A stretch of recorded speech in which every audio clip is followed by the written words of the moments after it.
Engine oil, পানি দুটোই check করা হয়, তবে এর মধ্যে একটা বিষয় খুবই কমই চেক করা হয়, সেটা হচ্ছে যে ফ্যান বেল। আর এই ফ্যান বেল কতটা গুরুত্বপূর্ণ, যেমন একটা ফ্যান বেলের সাথে যেগুলো জড়িত থাকে এর মধ্যে হচ্ছে ওয়াটার পাম্প, ডায়নামা, আর হচ্ছে গিয়ে ফ্যান, এই তিনটা জড়িত থাকে। তবে এই তিনটার কাজ করে থাকে এই ফ্যান বেল। তবে এই ফ্যান বেলটি যদি এরকম ভাবে নষ্ট হয়ে যায় বা ছিঁড়ে যায় বা সুতা উঠে যায়, তবে সেক্ষেত্রে অবশ্যই চেঞ্জ করে নেবেন। কেননা যদি গাড়ি রানিং অবস্থায় থাকে সেক্ষেত্রে যে কোনো সময় যদি ফ্যান বেল ছিঁড়ে যায়, তবে তাহলে কিন্তু আপনার দেখা যাবে যে পানি সার্কুলেশন হবে না, ব্যাটারি চার্জ হবে না, ইঞ্জিনের ফ্যান ঘুরবে না। তো সেক্ষেত্রে কিন্তু সবচেয়ে গুরুত্বপূর্ণ যে ভূমিকা পালন করে থাকে এটা হচ্ছে ওয়াটার পাম্প। যদি ওয়াটার পাম্প যদি সার্কুলেশন না হয়, তাহলে কিন্তু আপনার ইঞ্জিন যে কোনো সময় সিজ করার সম্ভাবনা থাকতে পারে। তো অবশ্যই আমার এখানে যে দেখতে পাচ্ছেন যে প্রায় ফ্যান বেলটা সুতা উঠে গেছে অর্থাৎ ধরে গেছে, তো অবশ্যই এমন পরিস্থিতি থাকলে অবশ্যই ফ্যান বেলটা চেঞ্জ করে নেবেন। কেননা যদি ফ্যান না ঘুরে অথবা পানি সার্কুলেশন না হয়, তবে সেক্ষেত্রে কিন্তু 100% আপনার ইঞ্জিন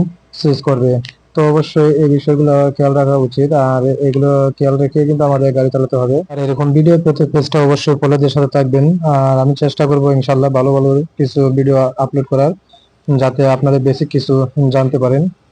ইনশাল্লাহ পাশে থাকবেন। ধন্যবাদ।